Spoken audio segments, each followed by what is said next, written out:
Dokter mengeluarkan polisi mainan dari hidung bayi itu. House tercengang. Anehnya, dia berhasil mengeluarkan polisi, tapi bocah itu masih menangis untuk waktu yang lama. House bersiap untuk mengambil yang berikutnya. Benar saja, dia mengeluarkan mainan lain. Ya Tuhan, berapa banyak benda yang ada di hidungnya. Jika Anda perhatikan lebih dekat, itu adalah mainan pemadam kebakaran. Tapi anak laki-laki itu masih tidak berhenti menangis. Dari pengalaman, House merasa masih ada sesuatu. Setelah beberapa saat memeriksa, dia mengeluarkan truk pemadam kebakaran. Sang kakak mengira adiknya memiliki masalah kejiwaan, tapi House tidak berpikir begitu. 2 polisi. Sebuah truk pemadam kebakaran. Dengan demikian, terlihat masih ada korban di hidung. House membuka lemari dan mengeluarkan penyedot debu logam. Dia mengisap gunting yang diletakkan di dekatnya. House kemudian menyuruh saudara laki-laki anak laki-laki itu untuk menjaga kepala saudara laki-lakinya. Dia memasukkan mesin pengisap logam ke hidung bocah itu. Segera setelah itu, seekor kucing tersedot keluar. Begitulah. Bocah ini terlalu pintar.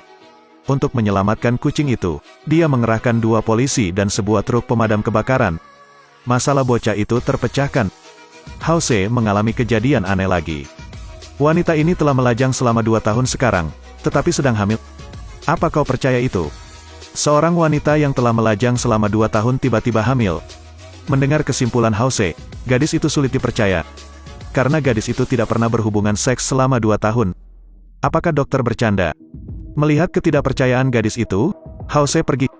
Keesokan harinya, wanita itu pergi ke rumah sakit lagi. Kali ini ada memar di leher gadis itu. House melihat dari dekat dan menanyai gadis itu lagi. Tetapi gadis itu mengira House sedang berbicara omong kosong. Karena sebenarnya sudah 2 tahun gadis itu tidak pernah berhubungan badan. House juga tidak mau menjelaskan banyak. Dia mengambil rambut gadis itu untuk diuji. House akan menggunakan eksperimen untuk memverifikasi. Dia menduga gadis itu melakukannya saat mabuk. Pada hari ketiga, wanita itu datang lebih awal untuk menunggu hasilnya. House memberitahu gadis itu bahwa tidak ada yang perlu dipermalukan jika gadis itu benar-benar berhubungan seks. Tapi anehnya, gadis itu tetap menyangkalnya. Apalagi kali ini, kondisi baru muncul di tubuh gadis itu. Ini campak di pantat.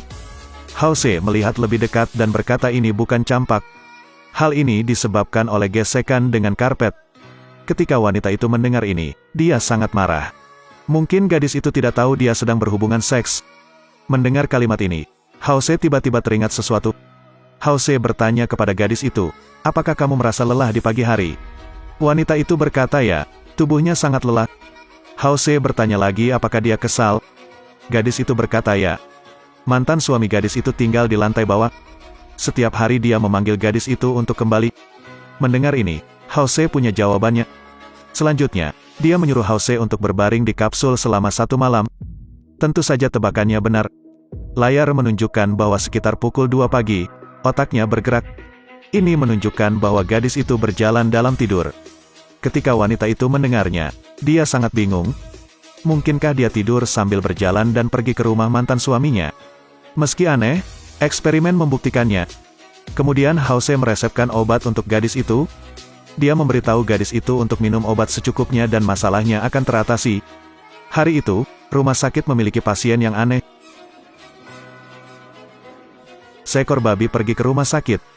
Apakah dia ingin diperiksa? Tidak, itu datang untuk menyelamatkan orang. Bagaimana hal ini? Belum lama ini, pria itu tiba-tiba jatuh ke tanah dan mengalami koma. Para junior dengan cepat membawanya ke rumah sakit darurat. House bilang dia diracun. Apalagi dia bisa mati kapan saja. Dokter menemukan bahwa hatinya terinfeksi virus. Dia hanya memiliki 2 jam untuk hidup paling lama. Junior itu dengan marah menamparkan dokter itu. Anda adalah orang yang sakit. Waktu hampir habis. Jadi House menemukan cara. Katanya dokter mengarah ke babi. Mari kita lihat apa yang House lakukan. House kemudian menyedot darahnya dan memasukkannya ke dalam tubuh babi.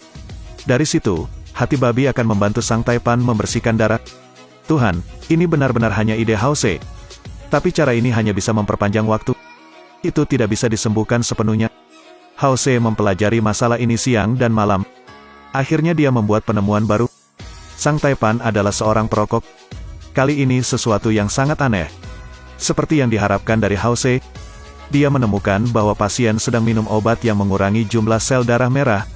mengambil terlalu banyak obat ini bisa sangat berbahaya. Untungnya, dengan Hause, dia diselamatkan. Tapi babi itu tidak seberuntung itu. Ia telah meninggalkan dunia ini. Di akhir film, Sang Taipan memberi Hause sebuah mobil merah. Hadiah ini membuat Hause merasa sangat bingung. Film berakhir di sini.